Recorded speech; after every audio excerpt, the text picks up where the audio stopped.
Parasaurolophus only appears for maybe 5 seconds in the original Jurassic Park movie. No, seriously, they only appear for one scene with the Brachiosaurus. That scene specifically. You could see them in the background near the lake. And fun fact for those who didn't know, they were going to be the dinosaurs that were running from the T-Rex in the Gallimimus Valley scene. But, of course, they were replaced by the Gallimimus. And because they were replaced, we don't get an exactly good look of them because they are so far away from the others. I think the closest we've ever gotten to getting a better look at them is through Jurassic World Evolution. But what we can tell about their designs is that they had a bluish and green color to their bodies, if their Jurassic World Evolution design isn't accurate, and they were based on Parasaurolophus walkeri. Oh, what's that, you ask? Why did I specify Parasaurolophus walkeri? Well, that's a good question. Currently, there are 3 species that belong under the Parasaurolophus genus, those being Walkeri, Tubesin, and Certocristatus. There is technically a 4th, which is Parasaurolophus gianensis. Yeah, that's a big word. But that dinosaur is actually, Coronosaurus. Sorry, not Coronosaurus, Charonosaurus.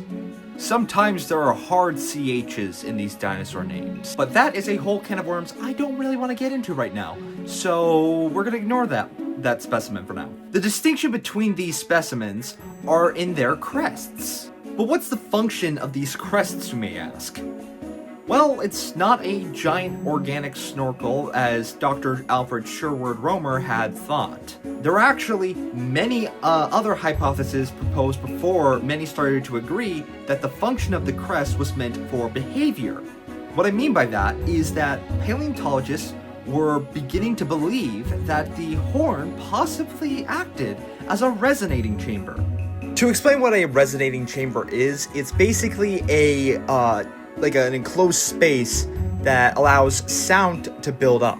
If you remember from Jurassic Park 3, Velociraptors had these resonating chambers that they used to communicate with.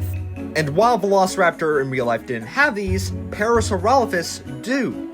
Or did, because they're all dead. This hypothesis was eventually given support when the well-preserved skull of a Parasaurolophus tubesin was analyzed. Through the analysis, it was discovered that the main passage of its crest could resonate at around 30 hertz. Just for context, our hearing range is usually between 20 and 20,000 hertz. And if you haven't noticed already, I began playing an audio that is 30 hertz, which is why the usual music stopped playing. Not for some bad joke I wanted to use. And it's a little hard to notice. It was a little hard for me to notice too. But it's there. You can kind of hear it. But it's not that noticeable, right? Yeah.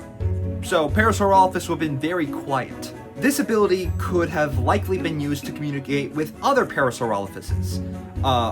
Or, as some have theorized, been used to communicate to other species. Likely as a way to tell other dinosaurs, or non-dinosaurs, as dinosaurs weren't the only animals back during that time, to back off, or tell them to, hey, I'm here too, don't be afraid. So with that in mind, it becomes evident why I labeled Saurnote and Saurnnet as the musical crest Pokemon, as the crest of Parasaurolophuses play a major role in their designs, as do bards, musical instruments, music in general, and a few other things. Of course, when I mean bards, I mean the class of character you can play as in Dungeons & Dragons, as the music of bards are a form of magic in the game, from my understanding. I never played D&D. I had a chance to when I was a young boy. Never took that. Took an improv class instead. Biggest mistake of my life. There were many more, but it's one of the biggest. Not that big. Let's continue. Taking inspiration from musical musicians like the Pied Piper. No, not that one. The other one. The one that Hartley takes his inspiration from.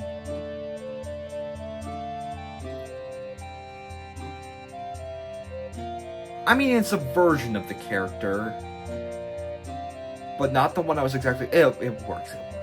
Taking inspiration from the Pied Piper and other myths, the bard is usually a musician using an instrument to perform spells. And for a time, and what I remember was either in 2020 or 2021, seduce dragons and sleep with them.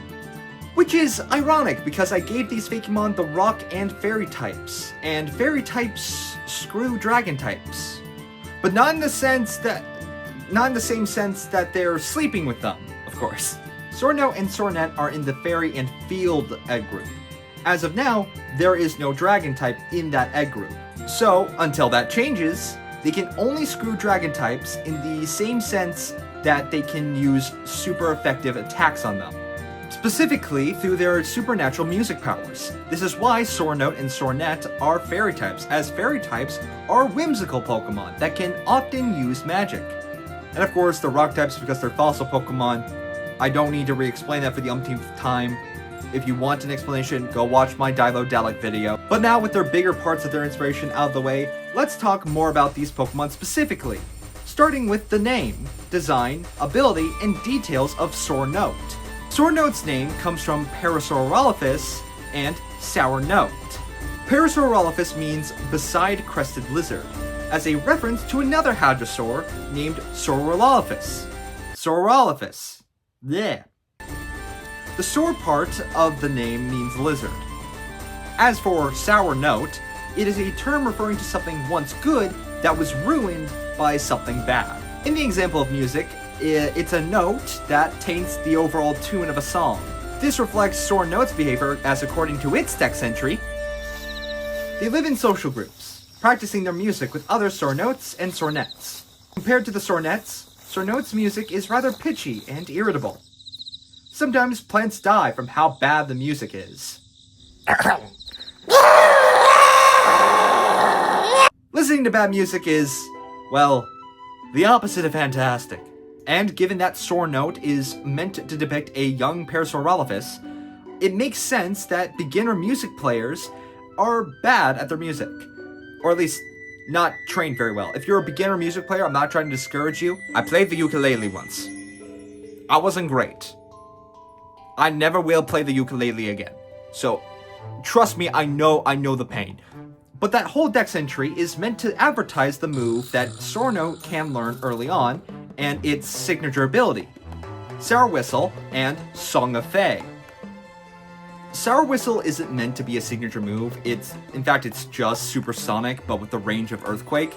And when I mean it's just supersonic, I mean it still has the same accuracy as supersonic, it has a 55% accuracy.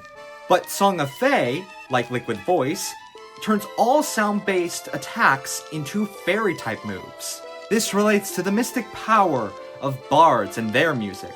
And Saurnote's music enriches their environment, or destroys it. Depends on how much they practice. Also, this is a nod to how music can help plants grow. It's a very small thing, but, you know. And also, fairies and the environment, correlation, you know. Hey dude. Yeah, you handsome devil? Are you going to explain to the audience why Saurnote doesn't look anything like a young Parasaurolophus? Oh, motherfuck! For those unaware, young Parasaurolophus don't develop their crests until they're adults. My justification for the design being like that is because I wasn't thinking, and it doesn't totally matter that Saurnote's design is paleo-accurate. Are you sure? Don't you have editing to do?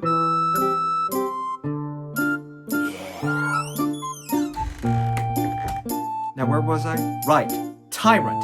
Tyrant, for example, is meant to depict a young T-Rex, but they're very chunky compared to real-life juvenile T-Rex. And another thing about Saurnote is that they are designed to look that way for a specific reason. Saurnote's crest is based on saxophones and quavers, aka music notes. Since I had that in mind while designing it, its design ended up becoming paleo inaccurate by accident. Don't worry, in the future I will keep in mind about how young dinosaurs look. But what are those lines on Saurnote's back? Well, those are music sheet note lines, hence why they're white and black. And this pattern carries over to Saurnnet, which has gained a few more features after evolving. One of these features being a bit of a hybrid of both a semiquaver and a beam note. The reason it looks like this is because I was a theater kid and not a band kid, so I didn't realize a note like this didn't exist. Ignore the fact I did mention having played a ukulele before. Saurnet's crest still resembles both a quaver and a woodwind instrument, but it now also resembles a foghorn. Foghorns are used as warning devices for ships crossing through hazardous conditions, and foghorns are used as warning devices for ships crossing through hazardous conditions that involve reduced visibility like mist, heavy rain, and of course, fog. Foghorns are able to create low-frequency sounds that can travel far, and given that Parasaurolophus's crest serves a similar function, that comparison was made in its design. In Saurnet's design. But what about the eyes of Saurnnet? And the name? Well, Saurnet's eyes are stereotypical fairy-type eyes.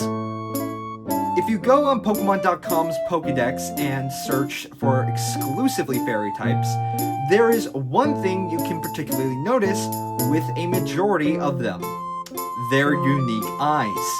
All fairy types have unique eye colorations that give them this supernatural look to them. I wanted to give the same for Saurnnet. And as for Saurnet's name, that was an easy name to come up with. It retains Saur from Saurnote, but gains the net from sonnet, a type of poetry form. And poetry can be turned into songs. Saurnet's name referencing a sonnet doesn't have any deeper meaning than that though, but its dex entry does.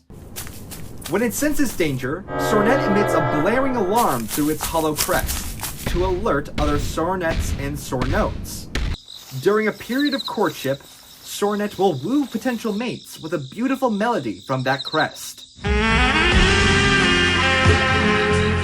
Now this reflects what is currently known about Parasaurolophus and what they could possibly do with their horns, as I've mentioned in the beginning of the video, as well as the purpose of foghorns. But why use music to woo potential mates? What's the idea behind that?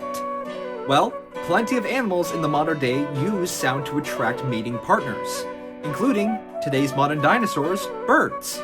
Birds are well known for this. In fact, there is an entire category of birds called songbirds because of that. Now, admittedly, these songs that the birds produce are more so just noise, in my opinion at least. But that's because I'm used to human songs of courtship. Songs about never giving you up, never letting you down, never turning around and deserting you. But in all seriousness, what are love songs if not songs that would be used for courtship?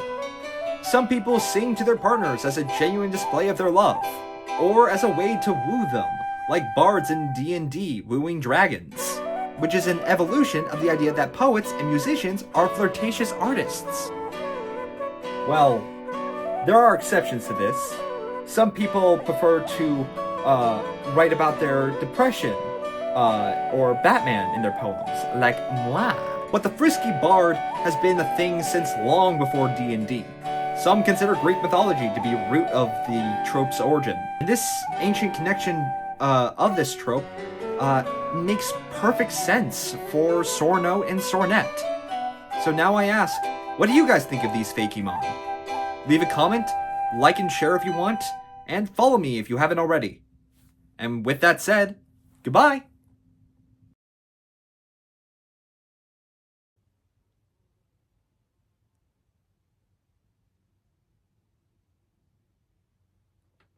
Sorry, I just heard a buzzing in my room. I really hope there isn't a bug in here.